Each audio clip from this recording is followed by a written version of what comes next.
Well, hello everybody and welcome to Lunch Break Live, real talk about obesity, food addiction, recovery, and what's really eating you. I am Carrie Dela Cruz here with you on this fine Friday, if you're in the United States, or Saturday morning over there in my Kiwi friends in New Zealand. Here to talk to you guys about a little something called fear. Now, when I originally wrote this out, I came up with various ways of describing fear. And I kind of looked at it and I said, all right, fear can be misunderstood. It can be mystifying, misplaced, magnified, or motivating. Now, I'll be honest with you. When I first came up with that idea, I thought, well, yeah, it can't be a good idea to be motivated by fear. That can't be a good thing. That has to be a negative thing. You can't be motivated by fear. That was my original thinking when I came up from this, with this idea. And I just kind of thought, yeah, you know what? Fear is a negative thing, so how can it result in something positive, like motivation and success, right? Okay.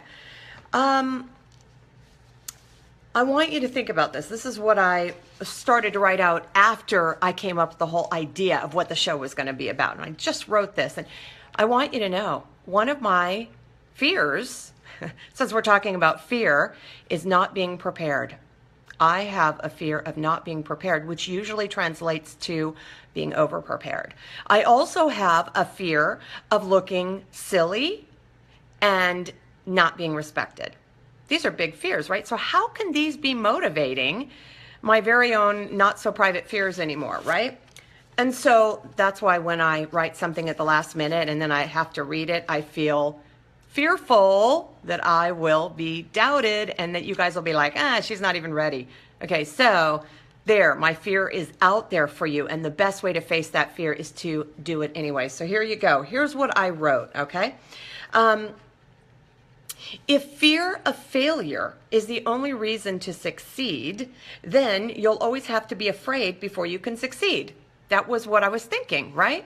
And I'm like, well, how motivating is that if you're afraid of failure and that the only way you can succeed is to face your fear of failure? It didn't seem to make a lot of sense to me today, all right? But then I thought about it a little bit more. And this is, okay, so let me now kind of take us back to the place I originally thought I would start the program, and then I will explain to you, like I'll define each of the terms. Okay, so in other words, I've reorganized my pages 30 seconds before showtime. That's all right, don't be afraid. All right, fear serves a healthy purpose. Okay, it's true. It's there for a reason. It's not for nothing. What happens is sometimes it gets out of control. It gets out of hand. It skates off the road and it becomes unhealthy. But in its healthy form, it's there to protect us from harm, right? At least that's the theory. That's what we think, right? Okay, but healthy fear is not the thing that gets in the way of our recovery. So a healthy fear would be motivating to us to choose recovery. It's the unhealthy fear that gets in the way of our recovery. Hint, that's the stuff that eats us up that we want to feed, right? It's the doubt, it's the unhealthy fear. All right, so healthy fear is the thing that says, let's see, hey, you could die from a heart attack if you keep eating that fried food. So that's healthy fear. That's just logical, that makes a lot of sense. And so you would have a healthy fear of fried food because you don't want to have a heart attack, right? For example. Or, hey, you could get high blood pressure if you keep stressing out and putting a bunch of salt on your food. So that's healthy fear of being stressed out. So you want to find ways, you're motivated to find ways to deal with your stress. You're motivated not to oversalt your food or to watch your sodium intake, whatever. So that's when healthy fear, as long as it's addressed in a healthy way, that's recovery, right? Okay. Hey, you could die young if you don't take care of yourself. Well, isn't that a motivator for treating our obesity? Because we don't want to die young. We want to be here for our family and our loved ones and our friends, and we want to be here for ourselves, right? So that's how that could be used as a motivator, right? Hey, if you run down the middle of the freeway, you could get hit by a car and die. Okay, well, that's logical, and it's very true. But so healthy fear says, don't run down the middle of the freeway, right? Unhealthy fear says you have to fear all cars. All cars are scary, always. It's not safe to drive. You could die. That's unhealthy fear talking. Do you see the difference? Healthy fear is based in reality and logic and makes sense. Unhealthy fear blows it all out of proportion, may not be founded in anything real or true, or gets exaggerated. Okay, now again, these are my theories and my concepts and my ideas that I'm throwing out here, all right? I'm no expert on this, but I will tell you, as someone who suffers from fear, I can at least speak to how it feels. I don't like it, it's very yucky. All right, unhealthy fear also says something like, don't do it. You can't do it. You're gonna fail. Don't even try. You won't be safe. You'll fail. That's unhealthy fear talking, okay? And it doubles down. Fear doubles down by adding, don't do it because you never do it. You never succeed. You always fail. You'll never get it right, and you'll never be safe. Adds the word never. Wow, right? That's kind of scary business. So it does make you wonder, okay, that sounds pretty negative. So how are you telling me this fear can be motivating then if it's demotivating because it's scaring me from doing things? Well, again, I made that distinction in the beginning, healthy fear and unhealthy fear, all right? And it's our job to kind of look at it and figure out, well, what's the healthy fear and what's the unhealthy fear? What does that look like? All right, I will tell you this. First of all, as I put my pages in a different order, I'm afraid I'm going to get this wrong. Okay, totally kidding. All right. Fear can be misunderstood and mystifying, right? And here's how that sounds. I don't know why I'm afraid. I'm not really sure. I'm afraid of something that may or may not happen. So it can be mystifying and misunderstood, right? It can be misplaced. I'm afraid because I've regained weight before and I'll never be able to lose it or keep it off now. So that's kind of misplaced, right? You know, we have a fear of something and then we're going to then apply it to this other situation, even though it really doesn't belong there, let's say, all right? It can be magnified. I'm afraid I'll regain all of my weight. So the minute you start regaining 5 or 10 pounds, it's like, oh, yep, it's all coming back. So the fear gets magnified, right? But motivating? All right, let's take a look at this. Success is motivating. Don't you agree? Success is motivating. And if we look for the success instead of the failure in the fear, if we find what we would be successful at doing, that's kind of motivating, don't you think? Now, in my life, let me just tell you, I'm going to put this out there. Doubt. Doubt is an ever-present companion for me. I don't know if that sounds like any of you guys out there, but doubt is suffocating sometimes. It's overwhelming, all-consuming. It's terrible. Oh my gosh, doubt is horrible and very, very scary, all right? And here's how that sounds for me, okay? And again, you guys, this may or may not apply to you, but this is the kind of stuff that eats me up, and this is the kind of stuff that I used to feed all of the time, all right? I doubt myself, so I'm afraid to put myself out there and try something I've never done. Right? If I've never done it before, I'm afraid to put myself out there. The funny thing is, how can I ever do it if I don't do it? So the fear, that unhealthy fear of not knowing how to do something you've never done doesn't make a lot of sense, does it? So I'm doubtful that I'll be able to do something I've never tried to do. That's unhealthy fear talking right there. That's what that is, all right? I'm afraid I won't do it well. Okay, who does something well the first time they do it? Not everybody. Sure, sometimes you can be lucky, but nobody, I mean, professional athletes, you know, maybe they are, they have a natural instinct towards something, but they still have to train and work hard at it and perfect it and, you know, and professional athletes aren't good at everything that they do. I mean, I just remember Shaquille O'Neal couldn't do free throws, right? He was great at everything else, but not free throws, right? Or, okay, so the point is, we have to realize we're not going to do everything well. But we don't know what we can do well unless we try it in the first place and practice. So my doubt says, I'm afraid I won't do it well.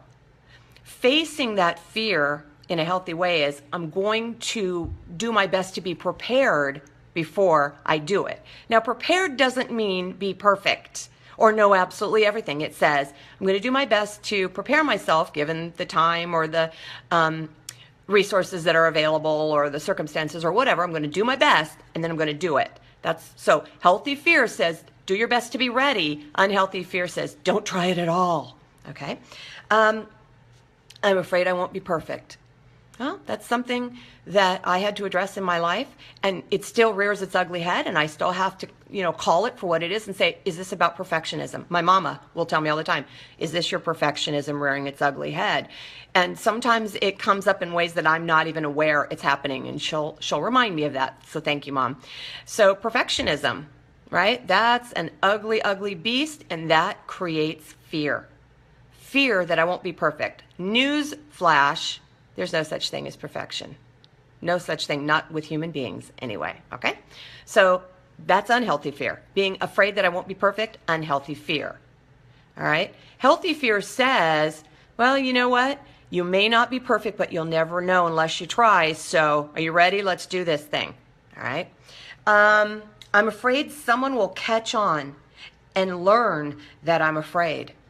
I'm afraid someone's going to catch on and say, you don't have all the answers, or you aren't what I thought you were, or you don't have this whole thing figured out. You're not perfect. I'm afraid someone will catch on to that. Well, that's unhealthy fear, isn't it? Because the reality is people are going to think what they're going to think. My job is to just show up and do my best. And I can't make anybody think anything about me. And as long as I'm not putting myself out there as someone who knows something I don't know and who is the expert on something I'm not, then I don't have to fear that, do I? Okay? If I want to be considered an expert at something, it's my job to learn it. Okay, so fearing that someone will catch on and learn that I'm not who I said I was. Fear that someone won't believe me. That's big. That was a big one for me. Please believe me. What if you don't believe me? Well, guess what? There are some people who are just not going to believe me no matter what. Am I believable? That's my job. My side of the equation is be believable. Be a person that I believe in. For starters, I have to believe in me. And then put it out there. If I'm a believable person, then other people can choose to believe me. And that's really it. But if I'm afraid that I won't be believable, that's an unhealthy fear. And I really think a healthy way of looking at it is be honest and be believable. And then I won't have to fear that I won't be believed. Okay? Let's see. I'm afraid I won't be trusted, right? And that's a hard one, especially when, I work with people who have been burned in the past. And my mom knows about this. She hears this on my way home all the time. It's like, they don't trust anybody because people have let them down in the past. And it doesn't matter how many times I say, look, how do you know if you can trust me or not if you don't trust me? I won't tell you I'm going to do something if I'm not going to do it. If I do make a mistake, I'll own it and I'll let you know. But hey, why don't you give me a shot at doing what it is I say I'm going to do? Well, that could be really hard. If we've been burned, it can be very hard to trust other people. And how do we know who is trustworthy and who isn't? I like to believe, I think I will believe, that unhealthy fear keeps us from trusting people. Unhealthy fear keeps us from trusting people. I'm not saying people shouldn't earn your trust. I'm not saying that people should not demonstrably be trustworthy before you trust them, okay? But if we're blinded by fear, then we're not seeing the evidence of their trustworthiness because we don't trust anyone. It's like putting a blanket over everything, over your eyes, and you can't see anybody, so you trust no one. Right? That's unhealthy fear. Don't trust anybody. Healthy fear says, okay, let them prove that they are trustworthy. Look for signs of trustworthiness. And, hint, hint, be trustworthy yourself. Right? Do I trust me? Yes. Yes, I do. I trust me to do what I say I'm going to do to the very best of my ability. I trust me not to oversell myself or say that I'm somebody that I'm not. Okay? That's how healthy fear can be motivating. It can motivate me to be the best person I can be, the best version of myself. If I am lacking where people are questioning whether they can trust me or not, my job is to be more demonstrable in ways that are trustworthy. Again, I don't control them. Okay? I don't control anybody else. But if I'm not showing up and letting them see that I'm someone who can be trusted, well, that's my part of the equation, isn't it? All right? And that's how that fear can be motivating. All right. Here's weight-related stuff, and this is stuff that a lot of you guys will also share. I am learning to use fear in the form of doubt to motivate my recovery. That's a statement that I wrote up there, and I thought, how so? Well, I used to doubt that I could remain food sober. I did.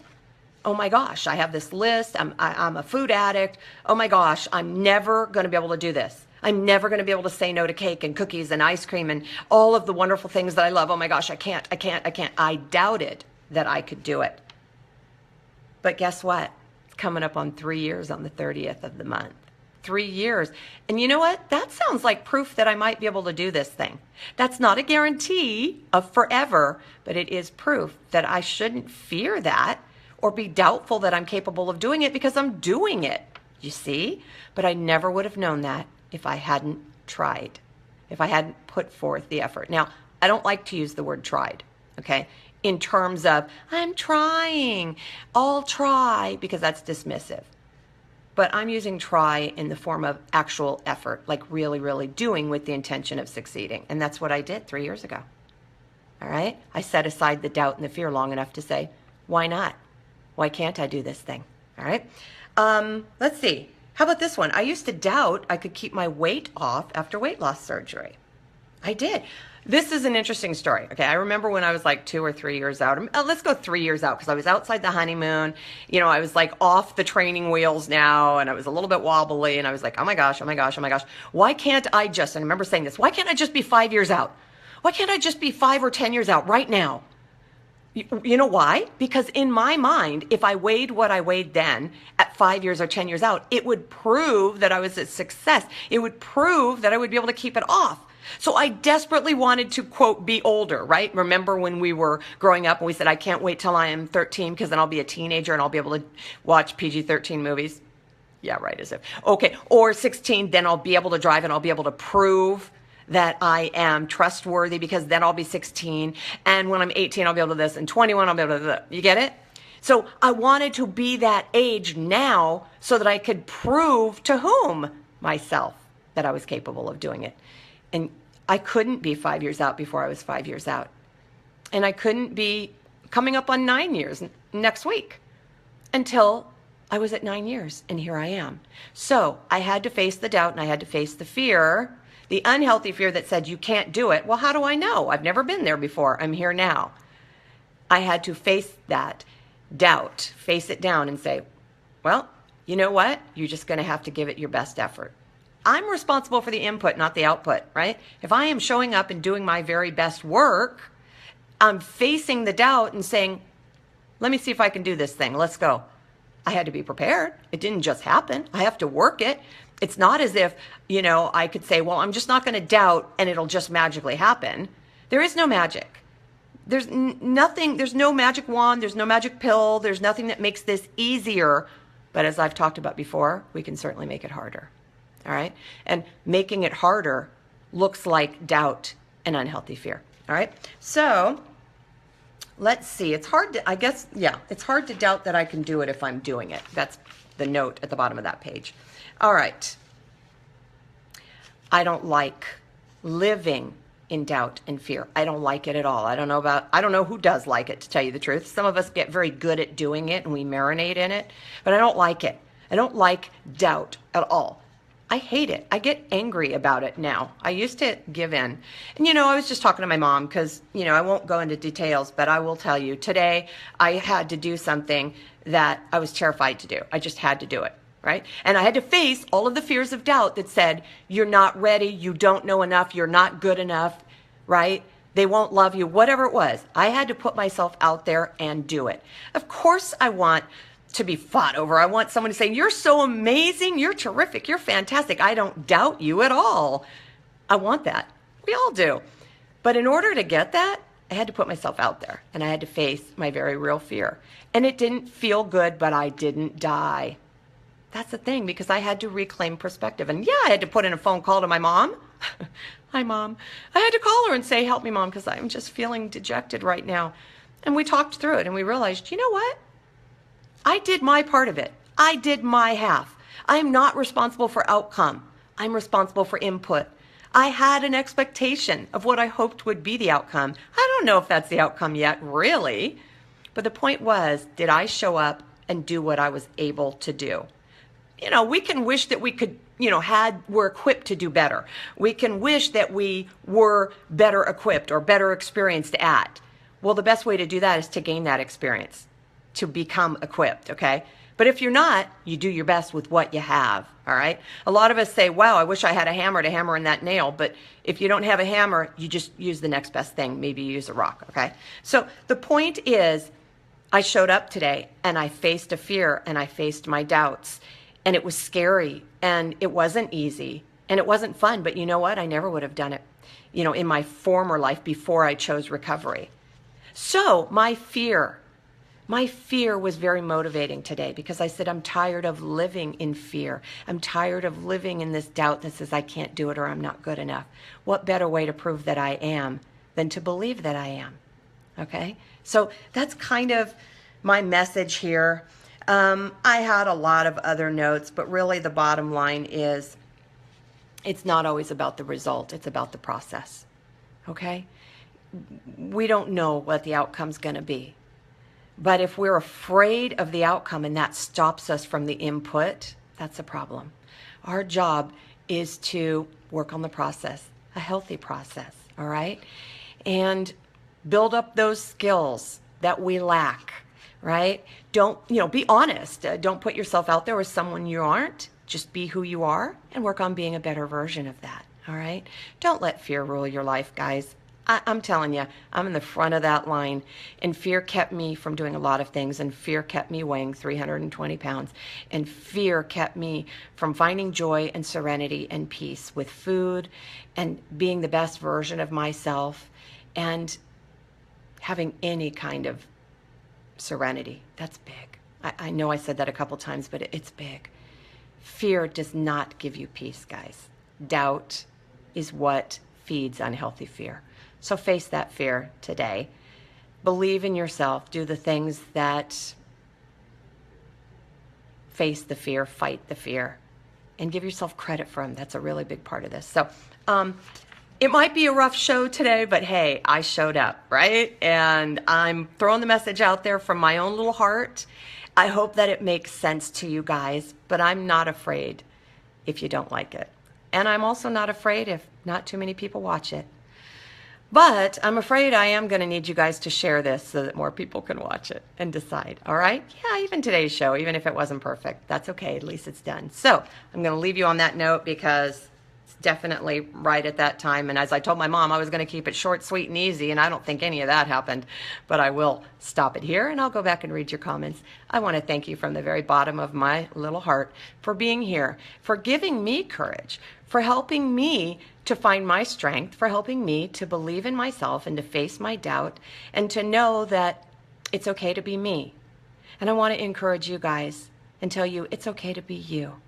And I want to encourage you to face your doubt and your fears and use that fear to motivate your success. Okay? You can do it. I know you can.